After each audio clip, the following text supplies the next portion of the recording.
So hey everyone, how are you all doing. तो syllabus को देखकर आप लोग घबराइए मत बिल्कुल भी, बिकॉज ये आप ही लोगों का सिलेबस है, एमएससी डिग्री का ये सिलेबस है।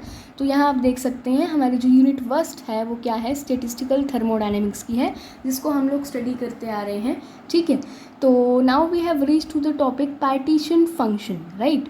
तो अब हम लोग देखने वाले हैं कि पार्टीशन फंक्शन में हमने क्या क्या फर्दर स्टडी करना है। ठीक है, so have a look here everyone.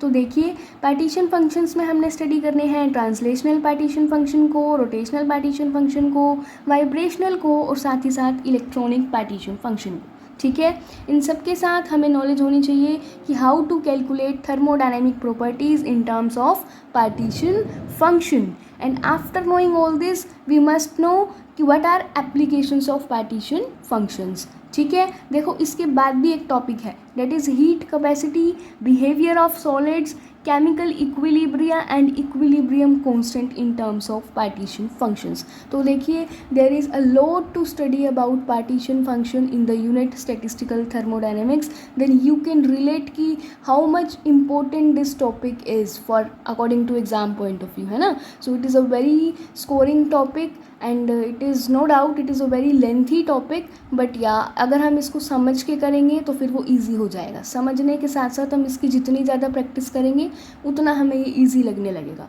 But let me tell you one thing कि विदाउट प्रैक्टिस आप लोग चाहे इसको कितना समझ लो, कितना कुछ कर लो, एग्ज़ाम के टाइम पे आपको बड़ी बड़ी डेरिवेशंस जो हैं वो याद नहीं रहेंगी जब तक प्रैक्टिस नहीं करोगे।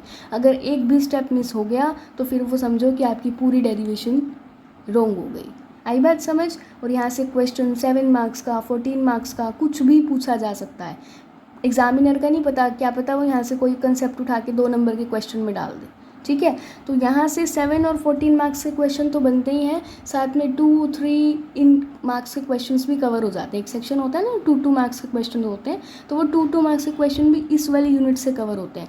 बहुत से बच्चे क्या करते हैं, इस वाली यूनिट को स्किप भी कर देते हैं या फिर इस वाली यूनिट का हाफ पोर्शन पढ़ के चले जाते हैं। ठीक है, बिकॉज जैसा कि आप देख सकते हैं कि ये यूनिट काफ़ी लेंथी है ना, तो बच्चे डर जाते हैं। लेकिन ऐसा करना बिल्कुल रॉन्ग स्टेप होगा, बिकॉज 2-2 मार्क्स के क्वेश्चन सबसे ज़्यादा इसी यूनिट में से पूछे जाते हैं। अगर आप इस यूनिट को प्रिपेयर कर लोगे तो 7 और 14 मार्क्स के तो क्वेश्चन अटैम्प्ट हो ही जाएंगे और साथ में 2-2 मार्क्स के भी हो जाएंगे।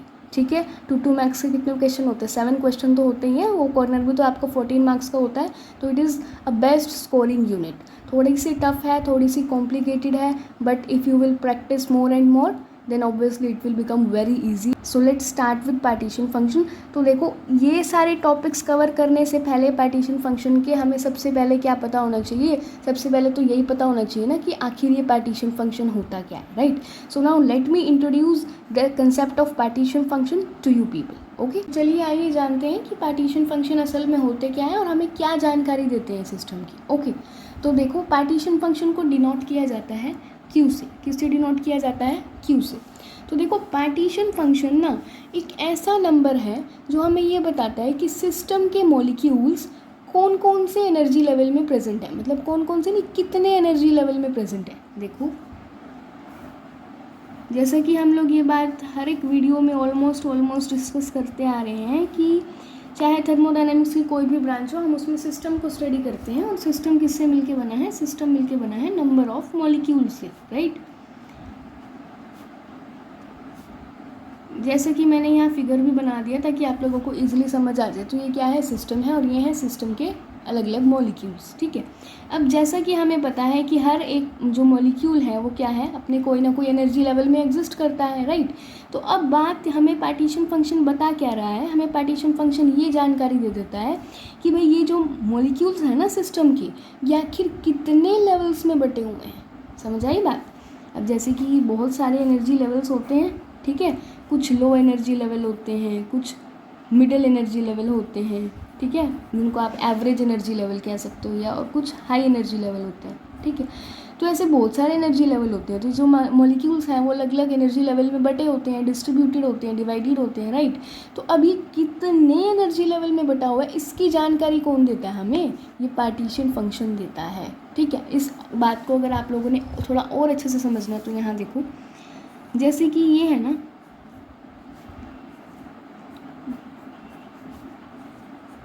क्या है ये 5 दोस्त हैं। 5 दोस्त दिख रहे हैं, ठीक है। तो ये कहीं अपनी ट्रिप पर जाते हैं घूमने फिरने के लिए, मज़ा करने के लिए, ठीक है। तो अब जहाँ ये जाते हैं ना, तो फिर ये क्या लेते हैं, वहाँ पे एक होटल में रूम्स बुक करते हैं just for the purpose of staying, ठीक है। तो फिर ये क्या करते हैं, ये वहाँ पर जा कर के कोई 3 कमरे बुक कर लेते हैं। कितने कमरे बुक कर लेते हैं, 3 कमरे, ठीक है, वहाँ रहने के लिए। तो अब 3 कमरे बुक कर लेते हैं। 3 कमरे में कितने लोग रहते हैं, 5 लोग रहते हैं। तो ये जो 5 लोगों ने ये जो 3 कमरे बुक किए ना, ये तीन कमरे क्या हैं, ये एनर्जी लेवल के इक्वल हैं। बात आ रही है सबको समझ में? ये 3 एनर्जी लेवल हैं और इन एनर्जी लेवल का पता अब मुझे पता चल गया ना कि ये 5 बंदों ने, 5 दोस्तों ने कितने कमरे लिए, कितने कमरे बुक किए, कितने कमरों में ये रहे टोटल 3 एनर्जी 3 कमरों में। तो यानी कि मेरे को पता चल गया कि भाई ये 3 कमरे क्या हैं, पार्टीशन फंक्शन है। 3 कमरे जो हैं ये 3 एनर्जी लेवल के इक्वल हैं, ठीक है। अगर आप इन 5 बंदों को किसके इक्वल कंसीडर कर लेते हो, 5 पार्टिकल के कंसीडर कर लेते हो, 5 पार्टिकल के इक्वल कंसीडर कर लेते हो, 5 मॉलिक्यूल के इक्वल कंसीडर कर लेते हो। आई बात समझ? बस आप लोग यही है कि आप लोग इसी सिचुएशन को रिलेट करके समझो कि यहाँ 5 बंदों की जगह, 5 दोस्तों की जगह क्या है, 5 पार्टिकल हैं या 5 मॉलिक्यूल्स हैं, ठीक है। अब ये मॉलिक्यूल्स कितने एनर्जी लेवल में बटे हुए हैं, कितने energy, number of energy level क्या है, ये हमें कौन बताता है, पार्टीशन फंक्शन बताता है। आई होप कि यहाँ तक आपको सब समझ में आ गया पार्टीशन फंक्शन के बारे में, ठीक है। अब हम बात करते हैं इसके फॉर्मूला की। तो जैसा कि मैंने आपको कहा कि इसको हम लोग क्यू से रिप्रेजेंट करते हैं। तो Q is equal to summation of G I की पावर ई की power minus E I upon K T, ठीक है। तो ये होता है पार्टीशन फंक्शन का फॉर्मूला। अब मैं आपको एक एक टर्म बताती हूँ कि एक एक टर्म क्या है, ठीक है। क्यू तो पार्टीशन फंक्शन है, आप लोग जानते हैं, ठीक है। ये होता है 0 से लेकर i इज इक्वल टू 0 से लेकर इन्फिनिटी तक। अब यहाँ देखो ये जी आई क्या है, इसको हम लोग बोलते हैं स्टेटिस्टिकल वेट फैक्टर। क्या बोलते हैं, स्टेटिस्टिकल वेट फैक्टर। अगर आप लोगों ने मैक्सवेल डिस्ट्रीब्यूशन वाली वीडियो देखी है तो वहाँ हमने जो है इसका यूज़ किया, जी आई का यूज़ किया हुआ है ना वहाँ पे। तो वो जी आई क्या है, स्टेटिस्टिकल वेट फैक्टर है, डेट इज़ डीजेनरेसी है, ठीक है। अगर नहीं किया हुआ तो आगे आ जाएगा। मतलब जी आई को हम लोग स्टेटिस्टिकल वेट फैक्टर या डीजेनरेसी भी कह सकते हैं। डीजेनरेसी क्या होती है, मतलब ऐसे एनर्जी लेवल जिनकी एनर्जी क्या हो, सेम हो, ठीक है। तो उसको हम कह देते हैं कि भाई degenerate energy level, okay. Next one is E. अभी ई क्या है, ये है एक्सपोनेंशियल फैक्टर। क्या है,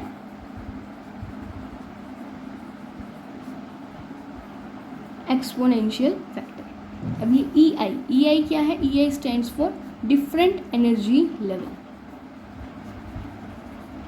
ठीक है। जितने भी एनर्जी लेवल्स होते हैं उनको उसको कौन रिप्रेजेंट करता है, ई आई रिप्रेजेंट करता है। के इज बोल्ट्जमैन कांस्टेंट,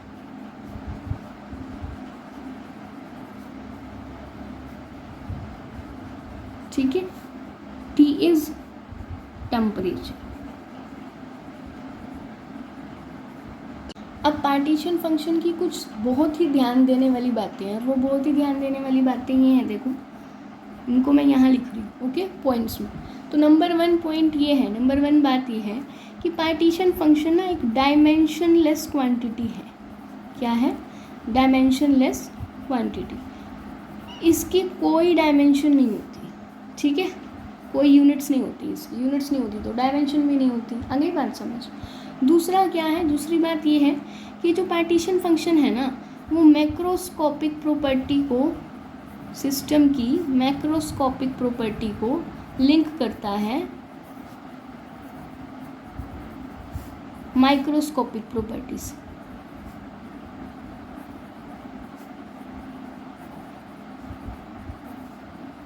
ठीक है। तीसरी बात ये है कि पार्टीशन फंक्शन डिपेंड करता है, it depends on molecular mass, या जिसको आप कह सकते हो मॉलिक्यूलर वेट, इंटरन्यूक्लियर डिस्टेंस,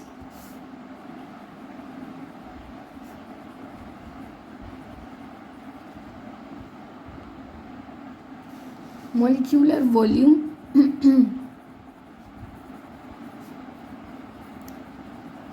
और इंटरमोलिक्यूलर फोर्सेस पर।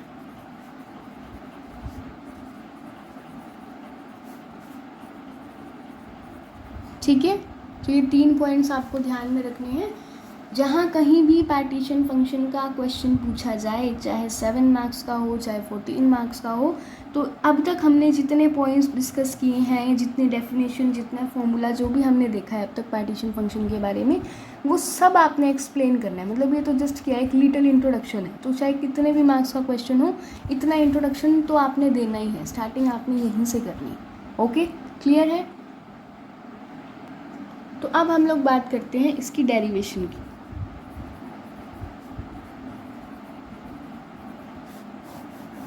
देखो, तो अभी हमने लास्ट वीडियो में मैक्सवेल डिस्ट्रीब्यूशन की डेरिवेशन को देखा है। तो उसका मैक्सवेल डिस्ट्रीब्यूशन का रिजल्ट क्या था, ज़रा बताओ, है किसी को याद? उसका रिजल्ट था Ni/n is equal to GI e⁻⁻ei/kT summation of GI e⁻⁻ei/kT, है ना? यही था, -e/kT, राइट? तो ये रिजल्ट्स आपको ध्यान में रखने हैं, और ऐसे ध्यान में नहीं रहेंगे आपको रिजल्ट बिल्कुल भी, जब तक प्रैक्टिस नहीं करोगे। एक डेरिवेशन को अगर तुम 2 to 3 टाइम्स भी लिख लोगे तो तुम्हें ऑटोमेटिकली याद हो जाएंगी, याद करनी नहीं पड़ेगी। ठीक है, तो practice makes a man perfect, याद रखना। अच्छा, अब देखो, अब हमने इस इक्वेशन को क्या करना है, मॉडिफाई करना है। यहाँ एक बार स्टार्टिंग में लिख लेना कि फ्रॉम मैक्सवेल बोल्ट्जमैन डिस्ट्रीब्यूशन। ठीक है, अच्छा, अब हमने इस इक्वेशन को क्या करना है, मॉडिफाई करना है। तो ये जो ये वाली इक्वेशन है ना, ये तो किसके लिए है, ये नंबर ऑफ पार्टिकल n1, मतलब जहाँ हमने नंबर ऑफ पार्टिकल्स को n1 से कंसीडर किया होगा, n1 से i तक, है ना। तो अब हम लोग क्या करते हैं, देखो, अब हम लोग यहाँ पर एक लोअर एनर्जी लेवल और ऐड कर देते हैं। ठीक है, with a lower particle that is n0। ठीक है, अब हम लोग n0 को e0 एनर्जी लेवल में डाल देते हैं। और ऐसा करने से कुछ ज़्यादा चेंज नहीं आएगा। क्यों? देखो, जैसे कि सपोज़ मेरे पास एक बकेट है और वो बिल्कुल पानी से भरी हुई है। ठीक है, और इस बकेट के अंदर मैं क्या कर दूँ, एक और ड्रॉप डाल दूँ पानी की, तो क्या कुछ चेंज होगा? ज़्यादा कोई फ़र्क नहीं पड़ेगा, राइट। तो बिल्कुल वैसे ही हमने फिर एक एनर्जी लेवल यहाँ और ऐड कर दिया, n0 को e0 वाले एनर्जी लेवल में डाल दिया, तो कोई चेंजेस नहीं आएंगे ज़्यादा। तो फिर हमारी इक्वेशन क्या हो जाएगी, बस थोड़ी सी मॉडिफाई हो जाएगी। ये क्या जब बन जाएगा, n जो है ना, ये बन जाएगा n0। ठीक है, ये ऊपर वाला पार्ट तो एज इट इज़ सेम ही रहेगा, लेकिन नीचे क्या हो जाएगा, ये 0 हो जाएगा और e⁻⁻ में e0/kT हो जाएगा। ठीक है, अच्छा, अब देखो, अब इस इक्वेशन को हम लोग कैसे लिख सकते हैं, थोड़ा मैथ्स अप्लाई करो यहाँ पर। Ni/n0, Gi कॉमन है, e भी कॉमन है ना। तो अब आप लोग क्या करिए, आप लोग इसको ऊपर ले जाइए। जैसे इसको ऊपर ले जाएंगे क्या बनेगा, यहाँ तो माइनस का ei है, एज इट इज़ रहेगा, ये ऊपर जाके प्लस का नहीं हो जाएगा। और यहाँ से मैं क्या करती हूँ, kT को कॉमन ले लेती हूँ। किसी को है कोई दिक्कत? नीचे क्या रह जाएगा, नीचे g0 का g0 रह जाएगा। कोई परेशानी, कोई दुविधा नहीं है? ठीक है, अच्छा जी, अब हम क्या करते हैं, हम लोग ना इस e0 को क्या कंसीडर कर लेते हैं, क्या अज्यूम कर लेते हैं कि भाई ये जो है ना वो किसके इक्वल है, 0 के इक्वल है। ठीक है, late e0 is equal to 0। ये जस्ट हम कर रहे हैं अपनी असूलियत के लिए, क्योंकि अब हमें डेस्टिनेशन तक पहुंचना है ना, तो कैसे ना कैसे तो रास्ता निकालना पड़ेगा। ठीक है, आ रही है सबको बात समझ में? तो यहाँ कुछ ज़्यादा लॉजिक मत ढूंढने बैठ जाना, ठीक है। ये फिज़िकल केमिस्ट्री पढ़ रहे हैं आप लोग, ठीक। तो अभी यहाँ देखो, जब ऐसा होगा ये वाली टर्म 0 हो जाएगी, तो यहाँ क्या बचेगा फिर, सिर्फ -ei/kT, है ना। और यहाँ क्या हो जाएगा, समीशन ऑफ g0। अब वो कहते हैं कि जब e0 की वैल्यू 0 होती है ना, तो g0 की वैल्यू तो अपने आप 1 हो जाती है। ठीक है, क्या कहा मैंने, when e0 is equal to 0 then g0 becomes 1। ठीक है, तो फिर ये वाली वैल्यू भी क्या हो जाएगी, 1 हो जाएगी, है ना। यहाँ सिर्फ 1 बचेगा, तो तो ये वाली इक्वेशन बनेगी ऑटोमेटिकली। तो अब मैं क्या करती हूँ, इस n0 को यहाँ ले जाती हूँ। चलो मैं स्टेप बाय स्टेप कर देती हूँ ताकि आपको कन्फ्यूज़न ना रहे। क्या बनेगी इक्वेशन, ये बनेगी, है ना। अब मैं इसको इधर लेके जा रही हूँ,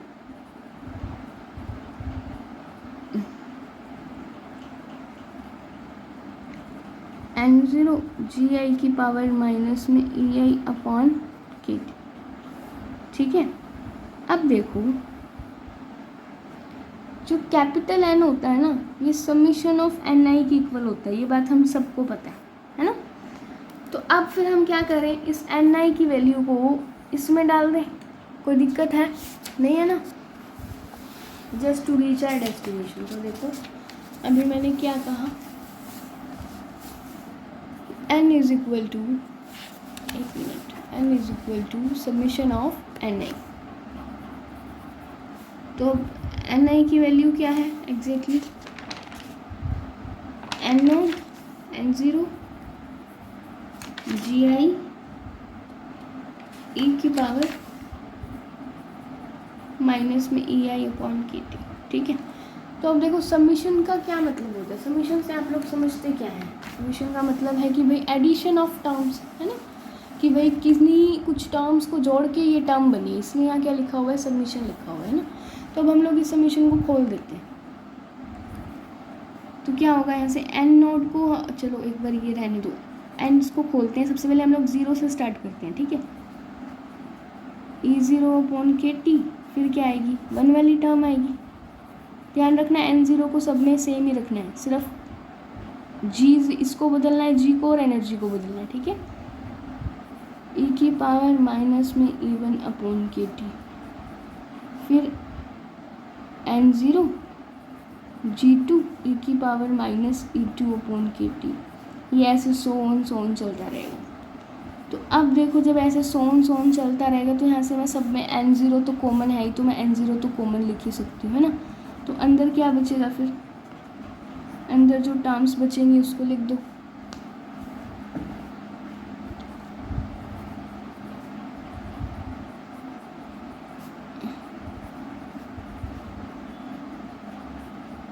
ओके, एंड सोन। अब यहाँ देखो e0 की वैल्यू तो क्या थी, 0, तो मतलब e की पावर 0, तो मतलब डेट इज़ इक्वल टू 1, ठीक है। यहाँ क्या अप्लाई हुआ, मैथ्स, और इतना तो सबको ही पता होगा, है तो छोटी क्लासेस से सीखते आ रहे हैं ना। तो अगर यहाँ 1 रह गया तो मतलब यहाँ सिर्फ क्या रह जाएगा, g0, ऐसा ही होगा, है ना। अच्छा, अब यहाँ पर ये तो फिर सेम ही रहेंगे, इसमें तो कुछ चेंजेस हो ही नहीं सकते। And so on. अब यहाँ देखो, क्या मैं इसको ऐसा लिख सकती हूँ कि समीशन ऑफ जी आई ई की पावर माइनस में ई आई अपॉन के टी। कोई दिक्कत है यहाँ तक किसी को? n0 तो वैसे ही था, इन सारे टर्म्स का मैंने क्या कर दिया, फिर से समीशन लगा दिया, ठीक है, क्योंकि ये सारी टर्म्स ऐड अप ही तो हो रही है ना, तो इसको मैं लिख सकती हूँ समीशन, ठीक है। अब मुझे तो पता है, अभी हमने डिस्कस किया है कि Q ji I E minus E I upon K T के इक्वल होता है, राइट। तो इसकी वैल्यू मैं इस वाली इक्वेशन में डाल दूँ, तो डाल देते हैं भाई, सॉरी, एन नोड क्यू की इक्वल हो जाएगी, है ना, N is equal to n0 Q. अब मुझे तो क्या निकालना है, क्यू की वैल्यू तो निकालनी है, पार्टीशन फंक्शन तो निकालना है मुझे, तो वो क्या बनेगा, n अपॉन में n0। So that is the final result of this derivation, final destination of this derivation, ठीक है, ओके।